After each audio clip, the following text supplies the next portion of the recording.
नमस्कार दोस्तों, मैं हूं अभिषेक चौहान और आप लोगों का एक बार फिर से स्वागत है आपके अपने YouTube चैनल आइकॉनिक स्टडीज़ पर। दोस्तों, आज की इस क्लास में मैं आपके लिए लेकर आया हूं 30 ऐसे क्वेश्चन और आंसर जो कि आपके आगामी सभी प्रतियोगी परीक्षाओं के दृष्टिकोण से बहुत ज़्यादा महत्वपूर्ण रहेंगे। मेरे प्यारे साथियों, आप लोग किसी भी परीक्षा की तैयारी करते हों, रेलवे, SSC, यूपी पुलिस या फिर कोई भी गवर्नमेंट एग्ज़ाम हो, तो ये सभी क्वेश्चंस बिल्कुल आप लोगों के एग्ज़ाम के लेवल के होने वाले हैं। तो शुरुआत कर लेंगे आज के हमारे पहले क्वेश्चन के साथ में। दोस्तों, आज का पहला क्वेश्चन दिया गया है कि भारत में प्याज का सबसे ज़्यादा उत्पादन किस राज्य में होता है। प्याज का सबसे ज़्यादा उत्पादन किस राज्य में होता है।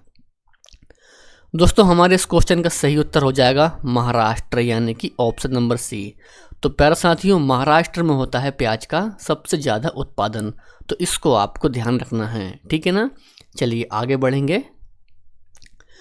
भारी नाभिकों से निकलने वाली अल्फा किरणें कैसी होती है। बहुत ही बढ़िया क्वेश्चन दोस्तों। तो इस क्वेश्चन का सही उत्तर दोस्तों हो जाएगा धनात्मक होती है भारी नाभिकों से निकलने वाली अल्फा किरणें, यानी कि जो सही उत्तर है ना दोस्तों, वे ऑप्शन नंबर ए है दूसरे क्वेश्चन का, ठीक है ना। मेरे प्यारे साथियों, इसके अलावा यदि आपको इनमें से किसी भी क्वेश्चन का आंसर पता है या फिर आप जानते हैं, तो बिल्कुल कमेंट सेक्शन में आपको उस क्वेश्चन का आंसर करते हुए जाना है, जिससे कि आपकी तैयारी और मजबूत हो सकेगी, ठीक है ना। चलिए, तो नेक्स्ट क्वेश्चन के लिए हम लोग आंसर करेंगे कि पॉवर्टी ऑफ फिलॉसफी किसकी प्रसिद्ध रचना है। बहुत ही बढ़िया क्वेश्चन। तो दोस्तों, इस क्वेश्चन का जो सही उत्तर रहेगा तो वह हो जाएगा कार्ल मार्क्स। दोस्तों, कार्ल मार्क्स की रचना है पॉवर्टी ऑफ फिलॉसफी, तो ये भी आपको ध्यान रखना है। अगला क्वेश्चन के दोस्तों तैयार रहिए कि कौन सी धातु हवा के संपर्क में आते ही स्वतः जलने लगती है। दोस्तों, बताना है वे कौन सी धातु है। तो वह है सोडियम धातु। मेरे प्यारे साथियों, सोडियम धातु हवा के संपर्क में आते ही जलने लगती है, यानी कि राइट आंसर इस क्वेश्चन का रहेगा ऑप्शन नंबर बी। नेक्स्ट है कि यूपीएससी के सदस्यों का वेतन किससे दिया जाता है। सही उत्तर होता है संचित निधि के द्वारा दिया जाता है यूपीएससी के सदस्यों का वेतन। सही उत्तर इस क्वेश्चन का है ऑप्शन नंबर ए। आगे है कि नीदरलैंड सरकार के दस्तावेज को क्या कहा जाता है। तो प्यारा साथियों, ऑरेंज बुक। दोस्तों, ऑरेंज बुक कहा जाता है नीदरलैंड सरकार के दस्तावेज को, ठीक है ना। चलिए अगला क्वेश्चन है कि निरपेक्ष शून्य तापमान किसको कहते हैं। निरपेक्ष शून्य तापमान किसको कहते हैं।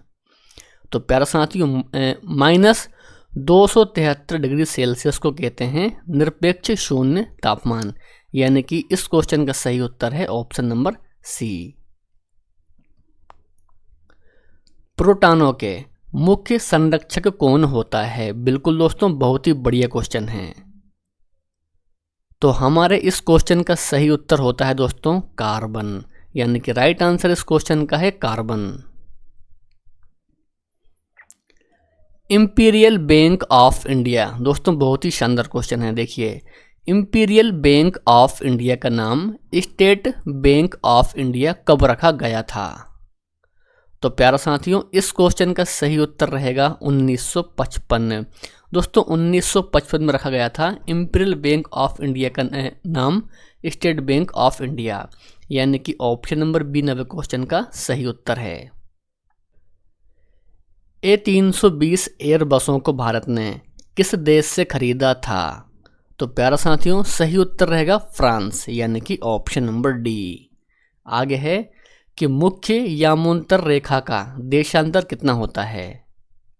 तो प्यारा साथियों, 0 डिग्री होता है मुख्य यामोत्तर रेखा का देशांतर, तो ये भी आपको ध्यान रखना है। चलिए, तो अगला क्वेश्चन करेंगे हम लोग। राजस्थान नहर को किस नदी से पानी मिलता है। राजस्थान नहर को। तो प्यारा साथियों, राजस्थान नहर को पानी मिलता है सतलज नदी से। सही उत्तर इस क्वेश्चन का है ऑप्शन नंबर ए, सतलज नदी। नेक्स्ट है, किस रुधिर वर्ग को सार्वजनिक दाता के नाम से जाना जाता है। सही उत्तर हो जाएगा ब्लड ग्रुप ओ। दोस्तों ग्रुप ओ को जाना जाता है सार्वजनिक दाता के नाम से। सही उत्तर इस क्वेश्चन का रहेगा ऑप्शन नंबर सी। अगला क्वेश्चन करेंगे कि कोफी अन्नान किस देश के निवासी हैं। दोस्तों कोफी अन्नान दोस्तों तो ये निवासी हैं घाना के। घाना इस क्वेश्चन का सही उत्तर है, यानी कि ऑप्शन नंबर डी सही उत्तर हो जाएगा। संयुक्त राष्ट्र संघ के दूसरे महासचिव कौन थे? दूसरे महासचिव कौन थे? तो वे थे ट्रिगवेली, यानी कि राइट आंसर इस क्वेश्चन का है ट्रिगवेली। अगला है कि अमेरिका का प्रथम कृत्रिम उपग्रह कौन सा था? तो इस क्वेश्चन का सही उत्तर है एक्सप्लोरर 1।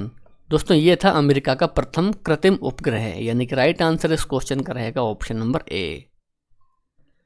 अगला क्वेश्चन है कि अमेरिका की खोज किसने की थी? अमेरिका की खोज किसने की थी? दोस्तों सही उत्तर होता है क्रिस्टोफर कोलंबस। दोस्तों क्रिस्टोफर कोलंबस के द्वारा की गई थी अमेरिका की खोज। पानी का अपवर्तनांक कितना होता है? सही उत्तर दोस्तों होता है इस क्वेश्चन का 1.33 होता है पानी का अपवर्तनांक। तो ये भी आपको ध्यान रखना है। आगे है कि स्वतंत्र भारत के पहले रेल मंत्री कौन थे? दोस्तों कौन थे? तो सही उत्तर इस क्वेश्चन का हो जाएगा जॉन मथाई। तो मेरे प्यारे साथियों जॉन मथाई थे स्वतंत्र भारत के पहले रेल मंत्री। तो ये भी आपको ध्यान रखना है। राष्ट्रीय युवा दिवस कब मनाया जाता है? परीक्षा में बहुत बार पूछा गया है दोस्तों।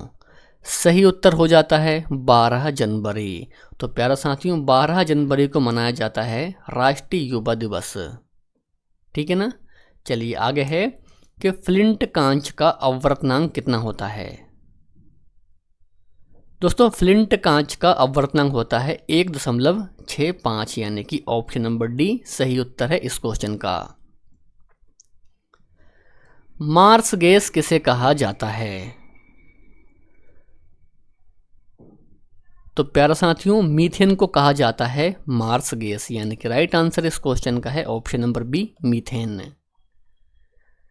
राष्ट्रीय कैलेंडर को किस वर्ष स्वीकार किया गया था? सही उत्तर होता है 1957।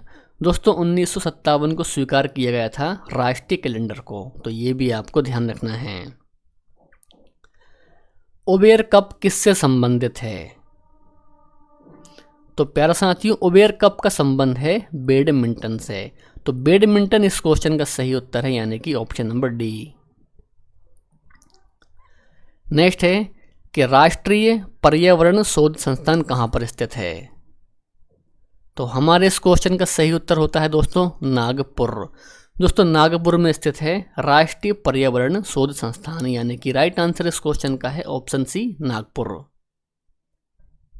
भारत का भूगोल पुस्तक को किसने लिखा है? तो प्यारा साथियों टालिमी ने लिखा है भारत का भूगोल पुस्तक को। आगे बढ़ेंगे कि मोतियों का द्वीप किसे कहा जाता है? Very important question. तो मेरे प्यारे साथियों बहरीन को कहा जाता है मोतियों का द्वीप। उत्तरी ध्रुव की खोज किसने की थी?